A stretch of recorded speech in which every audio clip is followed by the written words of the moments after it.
Garrett Rivers sat in the back seat of a rain-slicked sedan, watching droplets race down the window like they were running away from something. As the car turned into the cracked asphalt lot of Diner 14, he felt a knot form in his stomach. This was the 8th location he'd visited in the past 2 months. He always counted backward, always started with the most recent. Diner 14 had opened nearly 2 years ago, but something had started to go wrong.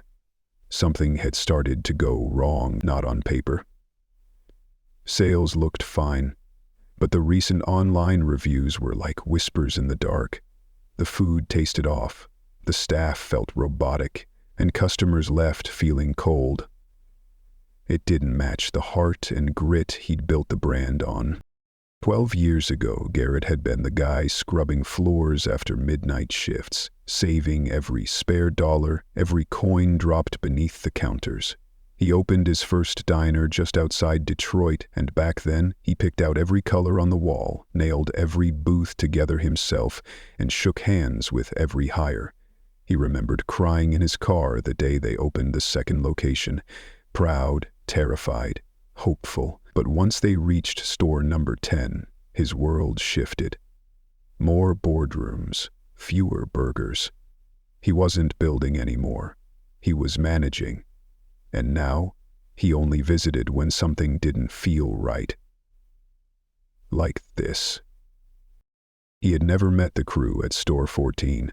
The team was hired during a whirlwind expansion into 3 new states, managed by new district heads with resumes thicker than their commitment. Garrett, now a man with a weathered gray beard 20 pounds lighter and a habit of disappearing beneath a ball cap and thick-rimmed glasses, could slip into a diner unnoticed. He didn't want anyone recognizing him. He wanted the truth, unfiltered.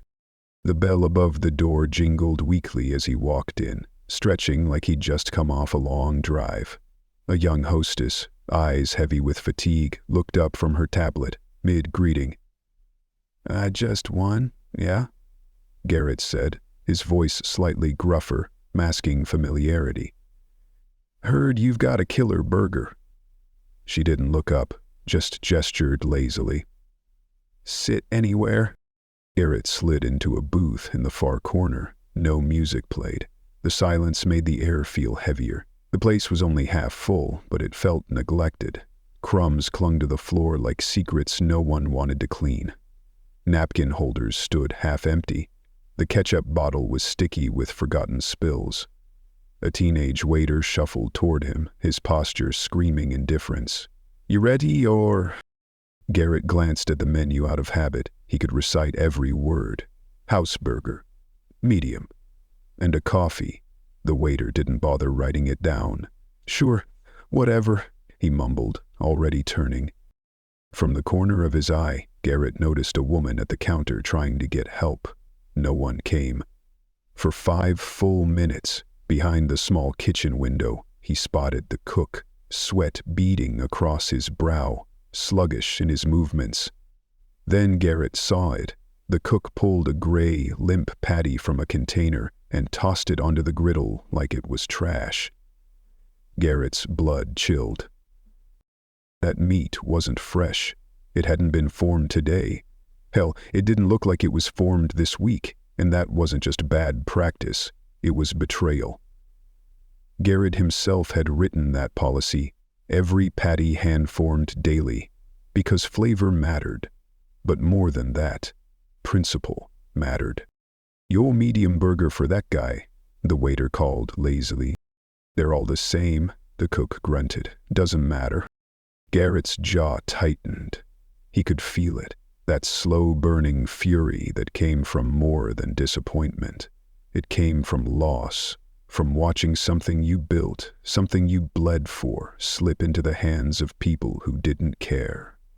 He watched as the cook wiped sweat off his forehead with the same gloved hand he used to flip the patty. Then the cook looked up and saw him. Their eyes locked.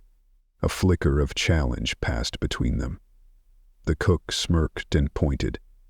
Tell that guy if he complains, I'll tell him it's prime beef. He won't know the difference. The waiter laughed.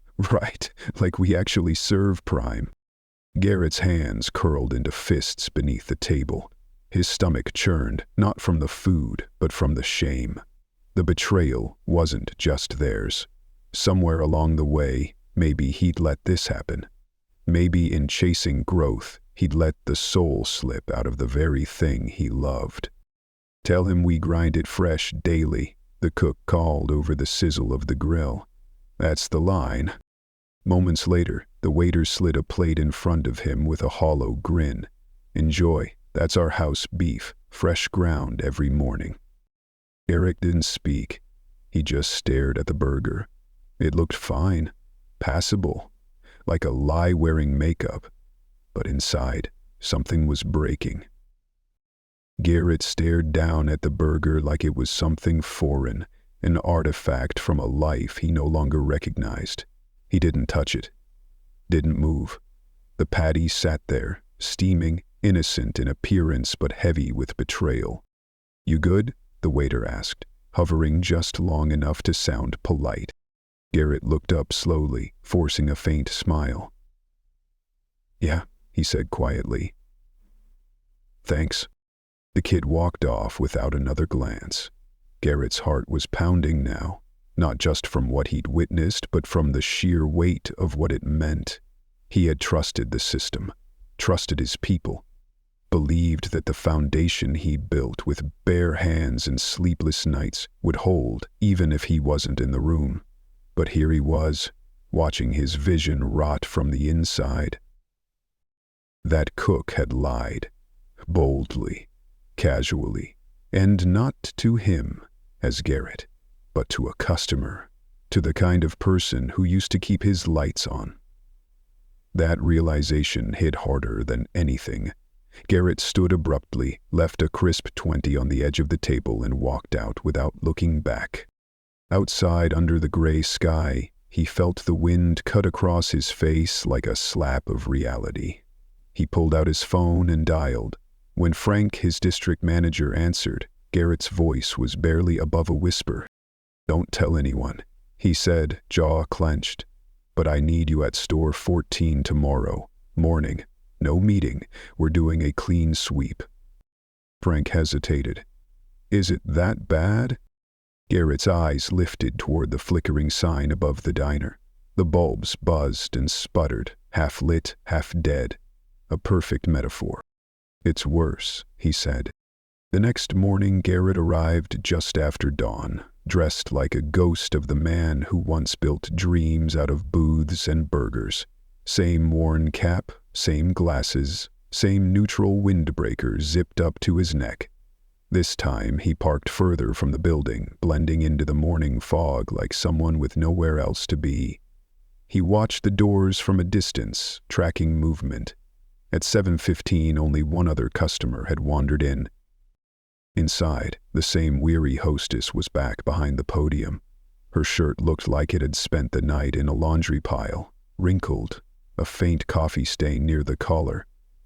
She didn't lift her head until his boots tapped against the tile. "You working here now, or just really like our food?" she asked, sarcasm sharp in her voice. Garrett gave her a casual nod. "Got hired last minute? Dishwasher shift needed filling?" She blinked, gave him a look somewhere between surprise and indifference, then sighed. "Kitchen's back there. Watch out for Tony. He's a real ray of sunshine before noon." Garrett pushed through the swinging doors and into a world that smelled like despair. The metallic clatter of pans, the hiss of old grease, and the muffled cough of exhaustion filled the cramped kitchen. The air was thick, stale, and heavy with neglect.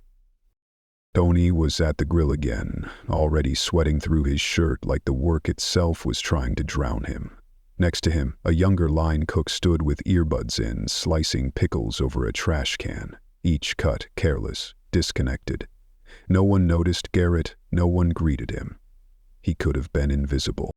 He moved to the dish station. Piles of plates were stacked high, caked with dried egg, congealed sauce, and stories no one wanted to clean. He grabbed gloves and started loading the machine. Minutes later, Frank slipped in through the back door. He looked like the exact opposite of Garrett, clean-shaven, buttoned up, clipboard in hand. He didn't belong in this scene. Garrett leaned in, barely whispering, "Don't say my name, just do your thing." "I'll be here." Frank's eyes flicked across the kitchen, absorbing the mess like a surgeon preparing for a complicated procedure. "Got it," he replied, then walked straight toward the manager's office. Inside, a woman in her 40s sat slouched behind the desk, one hand scrolling her phone, the other gripping a blueberry muffin. She didn't look up. "You the district guy?" she mumbled. Frank nodded. "You must be Shannon." She finally lifted her eyes. "Yeah, sorry. Didn't know you were coming." "I told you last week," Frank replied, firm. Shannon shrugged like the truth didn't matter. "Right, been swamped." Meanwhile, Garrett kept working the dishes. His hands moved on autopilot, but his mind was miles away. He remembered teaching his first hire how to load a dishwasher. He remembered the pride in getting it right. Now he stared at dried marinara and egg yolk like they were symbols of decay. Suddenly, a loud clatter broke the rhythm. Tony had dropped a spatula and, instead of picking it up, cursed and kicked it under the fryer. The younger cook didn't flinch. Didn't even pause. Garrett watched, breathing slow, jaw tight. Then he turned and slid the dish rack into the machine. No words, just silence and steam.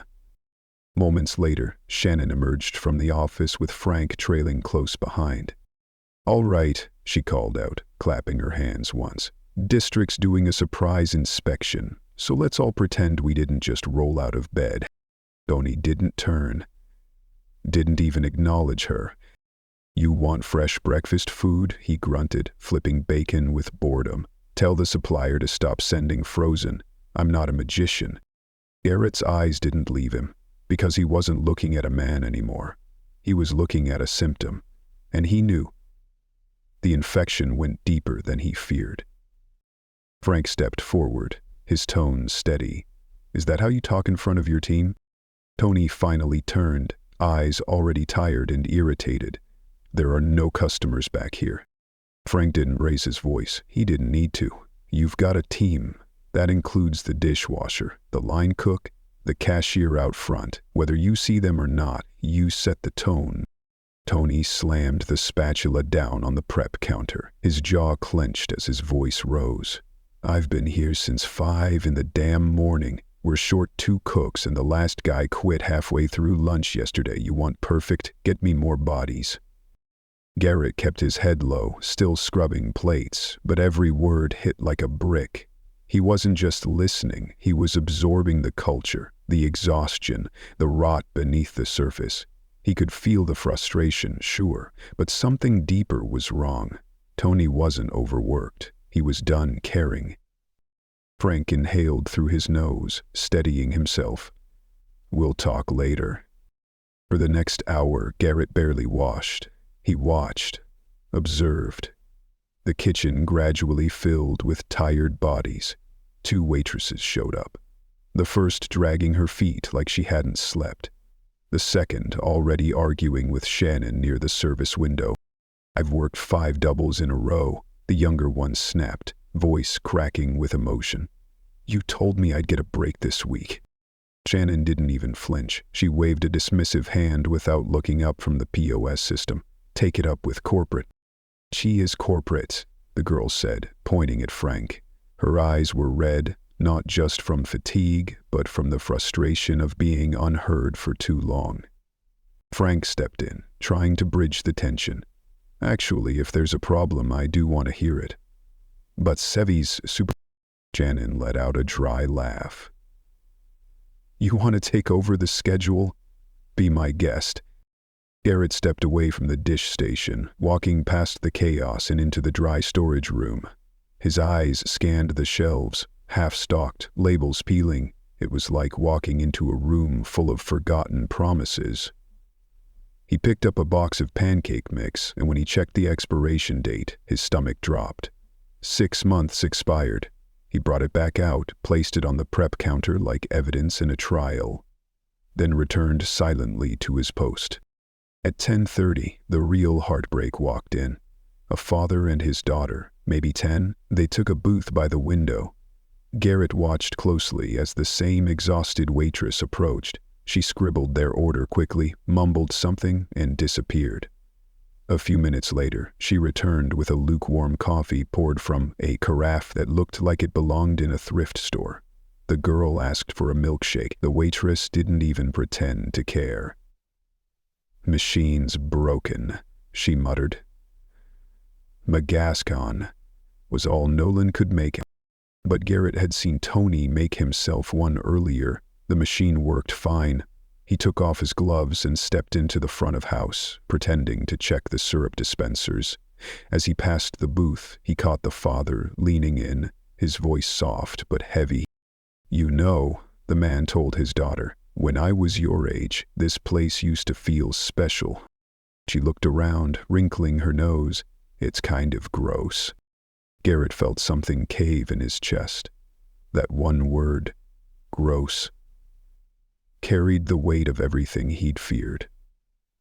The dream was decaying, and it wasn't just about the food. It was about trust, experience, memory. Back in the kitchen, Frank had gathered Shannon and Tony. "I need to see your food logs, temperature checks, prep rotation, storage records." Shannon pointed to a clipboard near the register like she was flicking away an annoyance. "We write it down when we can." Frank flipped through the pages. Most were blank. The ones that weren't had numbers repeated across multiple days. Lazy forgeries. "These aren't real," he said. Shannon crossed her arms. "We don't have time for paperwork when we're drowning." Garrett approached them slowly. He pulled the expired box of pancake mix from under his arm and placed it on the counter. Tony rolled his eyes. "What, you work for the health department now?" Garrett took off his glasses. Shannon blinked, her face starting to shift. Frank stepped back as Garrett spoke, his voice low and calm, but cutting with quiet authority. "Garrett Rivers. I started this company out of a truck, built it one plate at a time. I trusted people to carry that forward." Silence fell across the room like a curtain. Tony snorted, smirking. "You serious?" Garrett turned to face him fully. "You served pre-cooked meat, lied to a customer, dropped a tool and left it under the fryer, then made yourself a milkshake and told a child the machine was broken. Why?" Tony shrugged. "Didn't feel like it." "You're done here," Garrett said without flinching, effective immediately. Tony's jaw fell open, but no words came. Garrett turned to Shannon, the tension in the room thickening. "You ignored schedule complaints, falsified food logs, left expired ingredients on a shelf for half a year. You've been here longer than anyone, so I'll ask once. How did this store fall apart on your watch?" Shannon stared at him, but her silence was all the answer he needed. "You're done too," Garrett said. "Today." She stepped back, stunned. For the first time, she seemed to realize she was replaceable. Garrett turned to Frank. "Call payroll. Final checks by noon." Frank nodded and was already dialing. My people, built to a defense, quickly turned to the stunned crew still standing nearby. "Everyone else, take 15. We're meeting in the dining room." One of the waitresses raised her hand nervously. "Are we fired too?" Garrett shook his head. "No, but we're going to talk about what it's like to work here. And this time, I'll be listening." The teenage line cook finally pulled out his earbuds, as if something about the room had shifted. Garrett looked over at him, calm but intentional. "You," he said, his voice carrying weight. "What's your name?"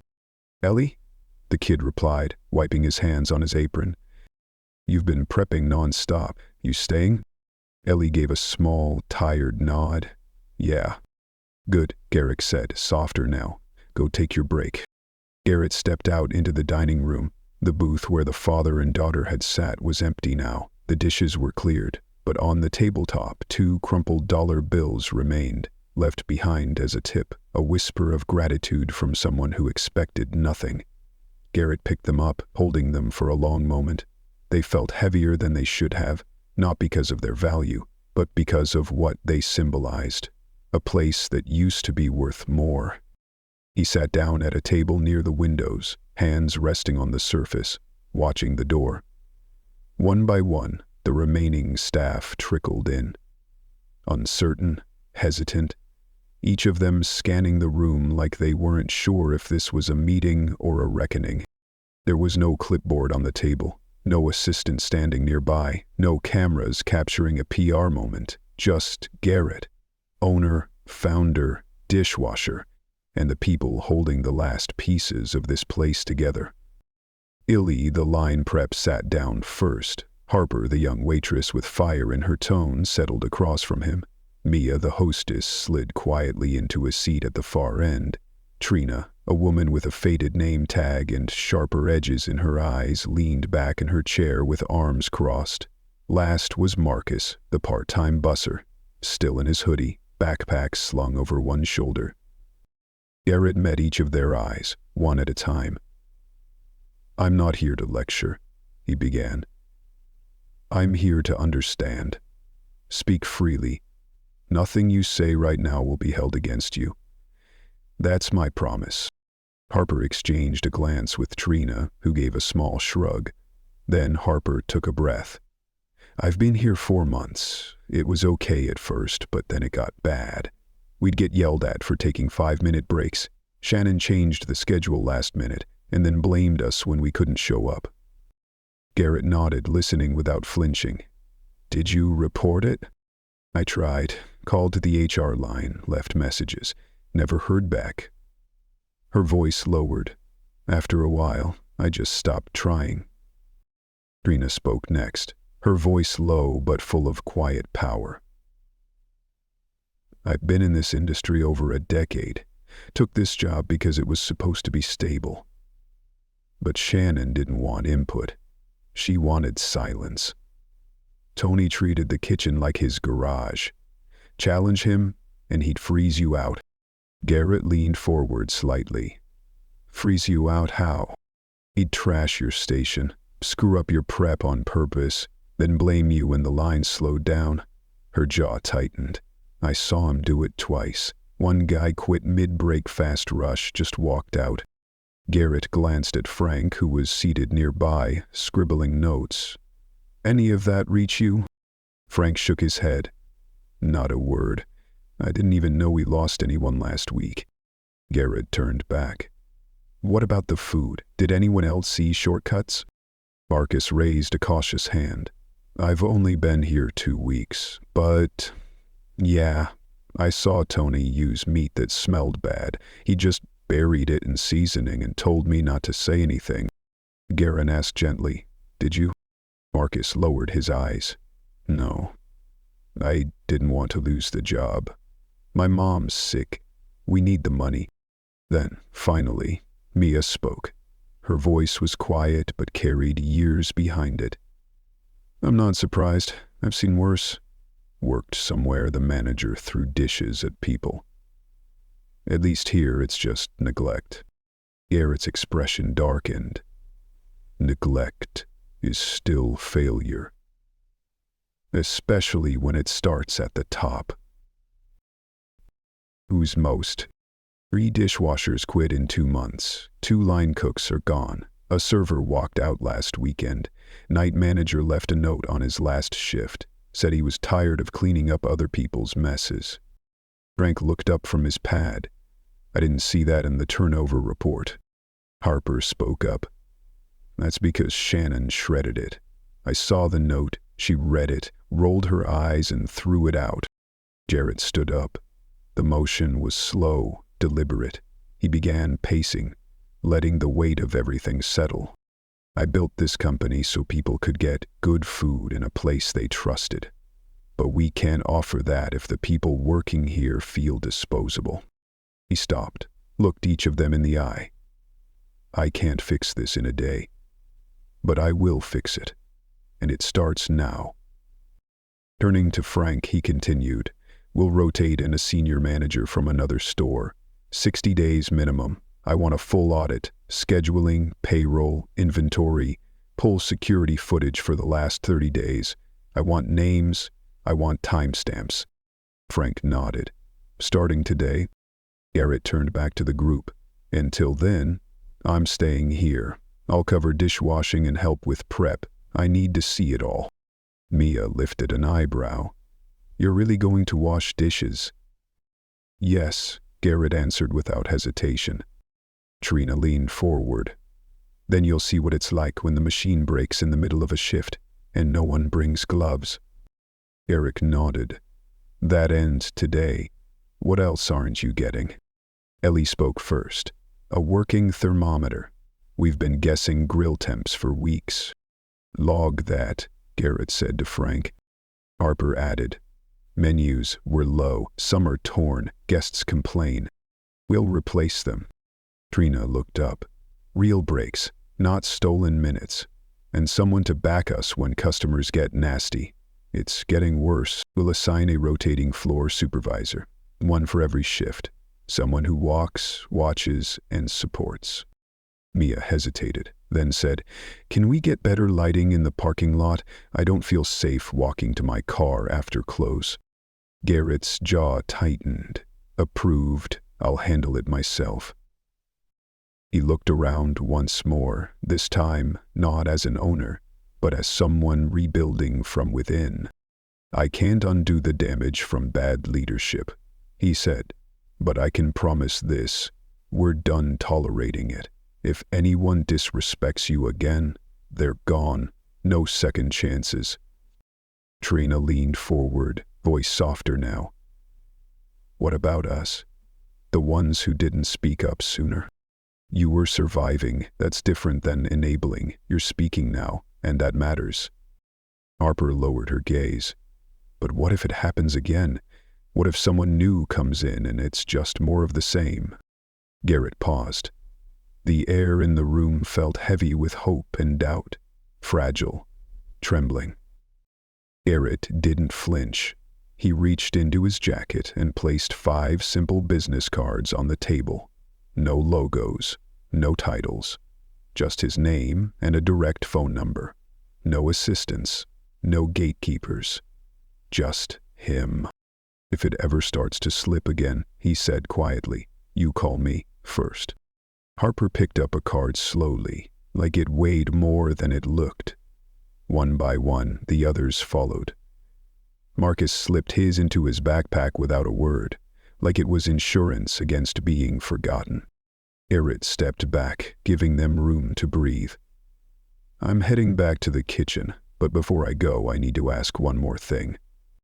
He paused, scanning their faces. Do you want to stay? There was a stillness that settled over the table. Not just silence, but reflection. Then, one by one, they nodded.